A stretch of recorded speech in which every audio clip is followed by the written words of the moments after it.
मित्रों नमस्कार। हम आज एक ऐसे विषय पे वार्तालाप करना चाहते हैं कि जो समनीय अपराध है, मीन्स ऐसे अपराध हैं जिनमें सजा का प्रावधान 7 वर्ष से कम का है। उनमें टेबल रूप जो सीआरपीसी की टेबल है, वैधानिक टेबल है, और उसमें उन टेबल्स के अकॉर्डिंग, प्रक्रिया के अकॉर्डिंग, उसमें जो जिन जिन आईपीसी में जो सेक्शंस हैं, उन सेक्शंस में, उन धाराओं में समनीयता के आधार पर किनमें हम लोग आपस में समझौते के आधार पर वाद को खत्म कर सकते हैं, जो स्टेट के केस हो। इसी क्रम में जो कंप्लेंट केस में ट्रीट हो रहे हैं वाद, उनके आधार पर उनको भी हम लोग समाप्त कर सकते हैं। लेकिन परिवाद में तो अन्य बहुत सारी ऐसी व्यवस्थाएं हैं, अन्य बहुत सारी ऐसी अन्य भिन्न भिन्न व्यवस्थाएं दी हुई है कि हम उनका प्रयोग करके कंप्लेंट केस को समाप्त करा सकते हैं। लेकिन जहां तक बात स्टेट केसेस की आती है, तो स्टेट केस है, तो स्टेट केस में सबसे बड़ी समस्या आड़े आती है कि हम समनीय केसेस के आधार पर माननीय न्यायालय में विचारणीय, विचाराधीन किन किन वादों को, किन किन मुकदमों को किस रूप से, किस तरीके से हम खत्म कर सकते हैं, समाप्त करा सकते हैं, अपास्त करा सकते हैं। तो ये बहुत मुख्य विषय है। इसी विषय पे आज हम चर्चा करेंगे।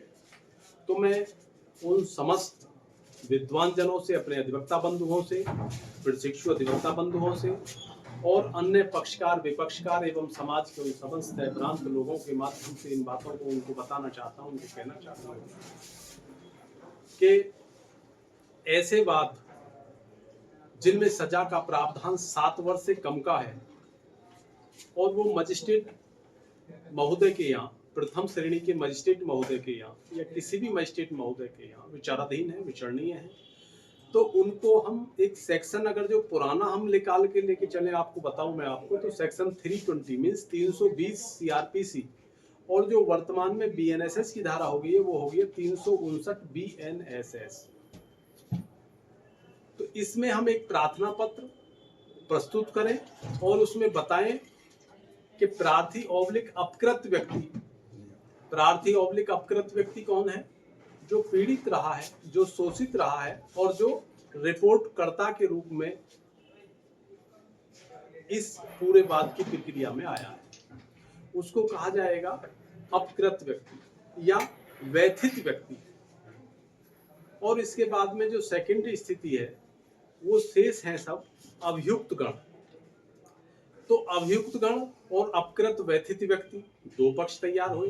इनके दोनों के द्वारा कुछ समस्त बिंदुओं को, जैसे आपने लिखा कायदा 16 करते हुए कि प्रार्थना पत्र अंतर्गत धारा 359 बीएनएसएस ऑब्लिक 320 सीआरपीसी। 320 मैंने इसलिए जिक्र किया है कि अधिकांशतः स्थिति मेरे ऑनरेबल पीठासीन अधिकारी महोदय हो और चाहे जनरल विद्वान मेरे अधिवक्ता बंधु हो, वो बीएनएसएस और सीआरपीसी, तो पुरानी सीआरपीसी के आधार पे, सीआरपीसी के आधार पे जो पुराना वर्जन सेक्शन है उसके आधार पे बीएनएसएस का आकलन कर सके।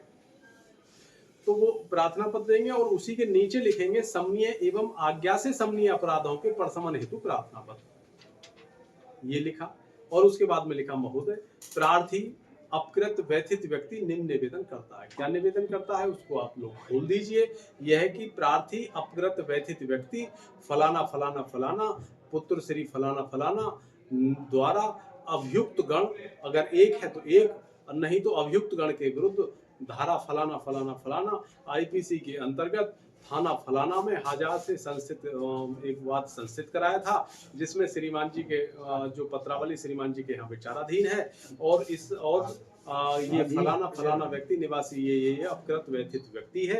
उक्त प्रकरण में आज तिथि वास्ते साक्ष्य नियत है। इसी क्रम में फिर सेकंड बिंदु पे आप लोग दृष्टिपात करना चाहूंगा मैं, तो उस पर गौर करेंगे कि यह है कि अभियुक्तगण एवं प्रार्थी अपकृत व्यथित व्यक्ति आपस में घनिष्ठ संबंधी रहे हैं और वरिष्ठ एवं प्रतिष्ठित व्यक्तियों के मधुर एवं सौहार्दपूर्ण संबंध एवं वातावरण बनाए रखने हेतु अभियुक्त गण का प्रार्थी अपकृत व्यथित व्यक्ति से समझौता करा दिया है और अभियुक्त गण फलाना फलाना फलाना आदि एवं प्रार्थी अपकृत व्यथित व्यक्ति फलाना फलाना का कोई भी किसी प्रकार का कोई विवाद शेष नहीं रह गया है। न्यायालय में दाखिल समझौतानामा और वह शपथ पत्र के सापेक्ष अंतर्निहित समझौता किसी भी दबाव आदि पर आधारित नहीं है बल्कि स्वेच्छा से किया हुआ है। ये दो बिंदु मुख्यतः डालेंगे और उसके आधार पर शेष आगे को कि धारा इतना इतना इतना इतना इतना ये और ये मान्य ये इसका प्रशमन आवश्यक है और समनीयवाद है ये।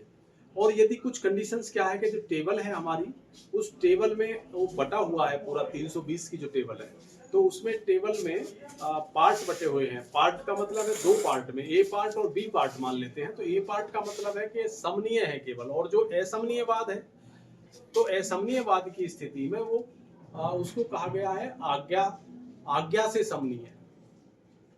जो समनीय नहीं है वो आज्ञा से समनीय है। लेकिन ऐसा नहीं कि आप 300 हीनियस क्राइम में भी आकर के और जो है इसको प्रशमन कार्रवाई को चाहें, ये नहीं हो सकता है। तो ये दर्शाते हुए सीधे एक प्रेयर कीजिए और उसके बाद में एक शपथ पत्र व्यथित व्यक्ति जो रिपोर्ट करता है उसका दाखिल कीजिए। इसके साथ एक समझौतानामा तैयार कीजिए।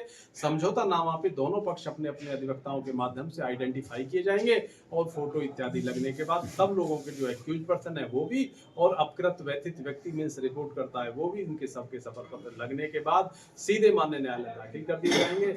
2 से 4 लाइन अगर जो चाहें तो वो एक अपने यहाँ पर भी फोटो लगा करके और अपकृत व्यथित व्यक्ति के मीन्स जो रिपोर्ट करता है उसके बयान ले सकते हैं कि मैं वाद को नहीं चलाना चाहता हूं। हालांकि ये जो मैं आपको बता रहा हूं कि जो प्रार्थना पत्र दिया रहा है यही सफिशिएंट है